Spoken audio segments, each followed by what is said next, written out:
What's up, guys? Bang, bang, lunch money time. Well, while she's trying to get rich, the rest of us just trying to get our lunch money right. I'm here with the beautiful and annoying, beautiful and intelligent Polina Ivanova Marinova Pompliano, P-I-M-P. People told me to tell you that you're beautiful no matter what your hair looks like. And so, yeah. Thanks, guys. You know what my mom always said? I got a face for radio. No problem. You think that's funny? You see how much funnier my jokes are? Don't forget that Lunch Money is now sponsored by BlockFi. Go and get an interest-bearing account, 8.6% APY. Go to blockfi.com/pomp.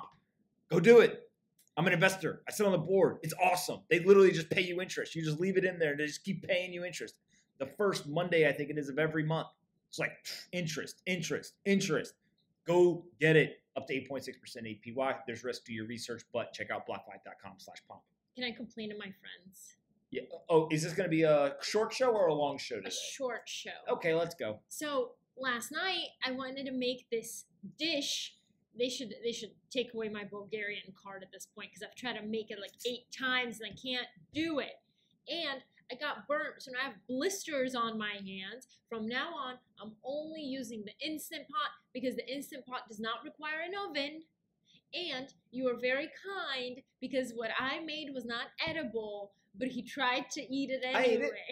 I ate it. I ate it. I appreciate it.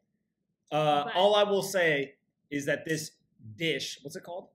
Moussaka. Moussaka? Whatever, is basically just you cut up a bunch of stuff, you put it in there, and then you put it in the oven. And what I tried to explain to her, what I tried to explain to her is, let me tell you the American version of this. The American version is we would cut all the stuff up, and then we would cook each thing individually, and then put it together. No. You don't just put meat and carrots and potatoes and onions and all this stuff in there. It's like trying to cook things that need different types of cooking all in one pan. Very difficult. I'm not cooking ever again. Like, you see my blister? Yeah, see? You know what that means? We're going to get Domino's and we're going to get McDonald's. Okay. It's going to be awesome. Go check out Athletic Brewing. They're cool too. Ready? Yes. Look, I'm wearing a black shirt today. The profile. Oh, nice. Nice. Okay. Read theprofile.com. How many ads do you think I could read out in a single episode? We're good. We're good. The people are good. Okay. Twitter.com. Go check it out. Awesome place. SPAC news. Chamath Palihapitiya finds his next 10x idea with a $4.8 billion SPAC deal for real estate startup Opendoor. So he acquired Opendoor. Chamath is a gangster. The Opendoor is the online marketplace for buying and selling houses, and the deal values Opendoor at $4.8 billion. What do we think? People forget. He did the kind of, not original. Opendoor was founded by Eric, who's CEO now, Keith Raboy, who people always forget when he was at Khosla, he started this. Keith Raboy, everyone always gives him shit, but I'm calling it now. He is one of the best operators in Silicon Valley, part of the PayPal Mafia. I think he was a COO at Square, and he's a co-founder of Opendoor, $4.8 billion company. Isn't he at Founders Fund now? Now he's an investor at Founders Fund. That's right. But hey, don't sleep on the results. All right, I don't know how this turns. Second thing is everyone forgets Chamath is doing this with Adam Bain. Like, Adam Bain's no sleeper. He was on the executive team at Twitter. He's real. So the first time I wrote about a SPAC was a few years, I think 2 years ago or whenever it was, when Chamath took Virgin Galactic public. That was last year, the space tourism company, but I wrote about it 2 years ago when he started the SPAC, and everybody's like, what the hell's a SPAC? And now SPACs are everywhere. That SPAC is up 70% since they went public. That's wild. Yeah. So guess what? Bang, bang. Opendoor's now going to be public. This is a great deal. It's basically betting on 2 macro tailwinds. One is that there's going to be a digitization of all transactions. So you can buy and sell your house on the internet now. Shocking move. That's going to become popular. And the second thing is that people are going to want to own more homes, and there's going to be lots of mobility. People are going to be moving, kind of all over the place. So if you're in California, you're moving out. If you're in New York, you're moving out. If you're in whatever state, you're moving. Just everyone's moving right now, and you've got that tailwind of the digital component. The business will get better. It's awesome. Oh, and one other detail that I read the internet. The $4.8 billion valuation, I actually think is the revenue they did in 2019. I did not read that. Yeah, I'm pretty sure. Well, wouldn't it be more if that's the revenue they did? No, the point is that that the $4.8 billion valuation, if that's true, basically they only got a 1x revenue. I think I read that. I could be wrong. Somebody correct me if I'm wrong. Go ahead. What's next? Okay. Amazon is trying to kill department stores. They're already dying. So Amazon just announced the launch of its luxury stores for designer fashion brands. Designers that have long relied on struggling department stores to get in front of customers are searching for other channels of distribution. This is actually really smart. Amazon's luxury stores will include interactive features like a 360-degree viewing option, which allows shoppers to see items on different body types and various skin tones. You know that when you see a little... This is why I like Rent the Runway. Rent the Runway has little pictures, right, of like a model wearing a dress, and then you click on all the user submitted photos and actually see what the shirt looks like or the dress looks like on real bodies and like in real light, and it looks nothing like it. Are people taking photos, like selfies of themselves in the outfits? What's the incentive to do that? To show other women, like, hey, this is what it looks like. I don't know. I would never do it, but a lot of people do it. Well, would it be weird if we took a picture of me with one of the shirts on and then posted it on there on your account? That would be weird. Okay, that's fine. By the way, Amazon, how funny is it that they can't get the luxury brands to go on Amazon because that would like put down their brand. So then they just create something called, we'll just use the same store called luxury stores, and now they all want to be on there. So is that right? They didn't want to be on. Well, yeah, because Amazon was kind of like nobody wants to shop on Amazon. For Oscar clothes. de la Renta is the first one to do it. That's a baller ass name, Oscar de la Renta. That's a real person's name? Oh yeah. I was looking at some wedding dresses on there. They were like $800 million. We already got married. You don't need to. All right. What's next? I got the cheapest one. Next. But it was so good. I'm going to wait for the next. All right. How do you pronounce this? Is it Nikola or Nikola? I say Nikola. All right. Electric truck maker Nikola shares fall as SEC reportedly examines short sellers' fraud claims. This is actually one that was requested in the YouTube comments that we talk about. So the SEC is reportedly looking into the merits of a short seller's claims that electric vehicle manufacturer Nikola misled investors. That sounds serious. That's what every short seller claims. Here's my whole perspective on this. What short sellers do is they are the market check, right? They are the auditor of the market in some degree. They try to go find fraud, and they are financially incentivized to find that fraud. And they put a shorts trade on, and they go. There's two things, though, that are important. I forget who says this. Maybe it's Jim Chanos or so. I forget who said it. But somebody said, all the SEC should do is just go talk to the short sellers. Like, hey, what's your best idea for fraud? And then they should just go investigate those companies because they're literally, the short sellers are financially incentivized to see this. But hold on, time out. It's not as straight story as you would like to think it is, because what I do not like is that a short seller can take a position and then smash the company publicly, and the stock price falls, they close out the short, and then it's over. Yeah, I don't understand how that's legal. So it's basically they're intentionally using press to manipulate the stock price, and this is where you see a lot of these founders getting pissed off, is because they're like, this is nonsense. I can't go and manipulate my stock price and go pump up the stock price, but these people can take a short position and then slam it down. But here's what's important, and this article mentions it. The SEC routinely probes short seller claims. There's no guarantee that the commission will launch a full investigation, but the report was enough to send Nikola shares tumbling. Yeah, of course. If I was a how much did they drop? 6%. If I was a I bet you the short seller closed their short. If I was a founder, I'd be so pissed if this happened to my company. Why? I'd be like, get your short seller butt out of here. Would you sell shorts? I would sell short shirts. That's what Elon Musk did. I know, I remember. Did you think it was funny? Not really. Do you want a pair? It'd be funnier if I did it, not Elon. Do you want a pair? No. Okay. What's up with Social Security? Okay. So there's about a month to go before the Social Security Administration officially announces its cost of living adjustment for 2021. Based on this year's data, one group estimates beneficiaries could only see a 1.3 increase to their monthly checks next year. And so, yeah, seniors who rely on these monthly checks in retirement might be in for a disappointment. Remember, we got a Federal Reserve that is literally saying we're going to intentionally get above our inflation target of 2%.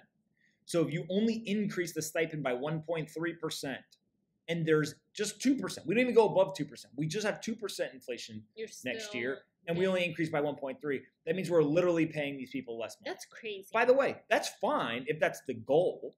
but you better say it. Well, the problem is that what they're doing is, in many cases, they're literally preying on and they're stealing the wealth of the people who don't have the financial education. A 1.3% adjustment would also mark the 5th time since 2010 that there has been a small or no increase. Yeah. Look, again, I'm not upset at the decision they make. What upsets me is you literally have a Federal Reserve saying we're going to go do this crazy thing, which, by the way, it is insane. And then you also have these guys like, oh, well, we just don't, they haven't done it yet, so we're not going to take that into account. I see. That's what they're saying. The average cost of living adjustment since 2010 has been 1.4%, right? So if you think that inflation, well, the inflation target is 2%. They haven't hit it very often, but that's in the official numbers. Again, the inflation is not evenly distributed among the socioeconomic classes. So if you're rich, you get very low levels of inflation. You don't buy inflationary goods for the most part, right? It's such a small percentage of your expenses. If you are not rich, it's one of the greatest percentages of your expenses is in things that have high sensitivity to inflation. But isn't it true that, like, this is a public program, obviously, but if you work at a private company, they adjust your salary based on, so it keeps up with inflation, basically? Not every job. That's the whole point. So, like, quote unquote, the rich, yes, white collar jobs, things like that. But if you work an hourly job at McDonald's, they're not. You get paid $10 an hour every year. Huh. Right? I mean, when I was a kid, they were literally paying people at Chick-fil-A. I remember I think I was at Chick-fil-A and Quiznos, and Quiznos paid me like $7 an hour, and Chick-fil-A paid $7.25, and I was like, damn, that's 25 cents an hour. But see, now they pay like $10, so it does go up. I'm willing to bet that they don't pay $10 an hour in many of those jobs. They do. No, they do not. It's low. No, all right, this is what we go. Go ahead, Google it. What is the average McDonald's hourly wage? They have to. No, it's. We're looking. Ooh. Wait, really? Ooh. That's not possible. Wait, really? Welcome. You're watching her get red pilled right now. She's about to get red pilled right now on the depths of American inequality. Hold on a second. Huh. Wait, I really thought they paid $15 an hour.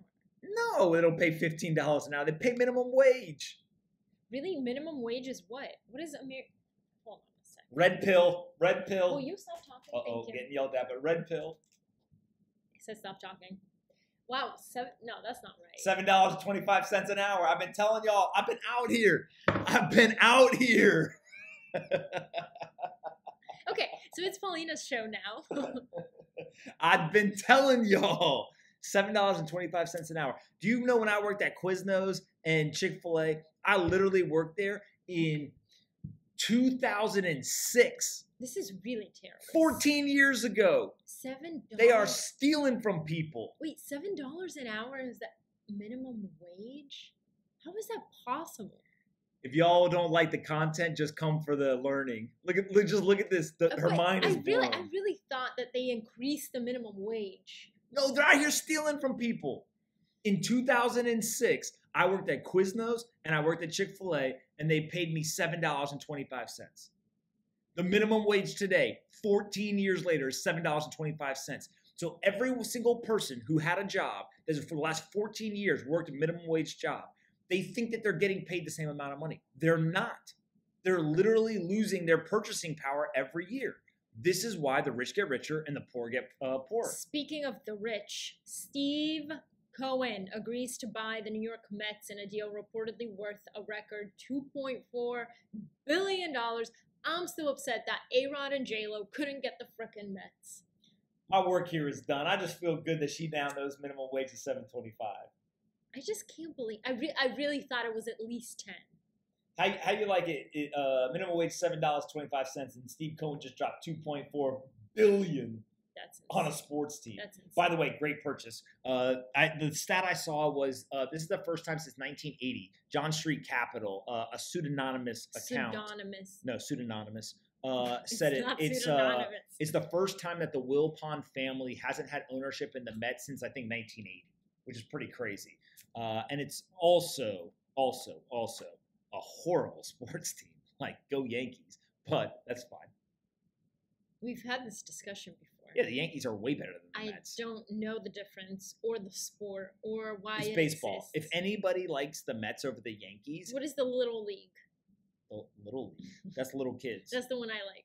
You like the Little League? Baseball edition. Okay.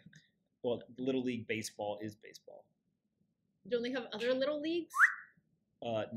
They have like Pop soccer? Warner football. Pop Warner football I don't like is the league. Okay, so cool. You don't like the little 6-year-olds running into each other getting concussions? No.